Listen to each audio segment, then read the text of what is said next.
Hi everyone, and in this episode we're unpacking something that fans continue to debate long after the cameras stopped rolling, because the on-screen pairing of Özge Yağız and Gökberk Demirci did not simply fade away with the end of their shared storyline. Instead, it transitioned into a kind of cultural afterlife, where discussions shifted from scripted developments to real-world interpretations of their interactions, interviews, and public appearances. What's particularly notable is how audience perception began to blur the line between fiction and reality, not due to deliberate marketing strategies, but because of the natural ease they displayed during press engagements and behind-the-scenes content. This phenomenon is not unique in Turkish television, yet in their case it persisted longer than expected, suggesting that the connection resonated beyond narrative design.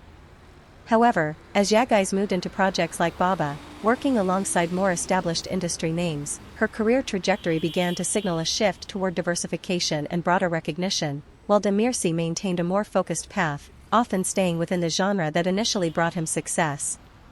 This divergence created a subtle tension in fan discourse, where comparisons were no longer about chemistry but about growth, risk-taking, and professional identity. Some discussions framed Yağız's choices as evidence of adaptability, while others defended Demirci's consistency as a deliberate and pragmatic approach.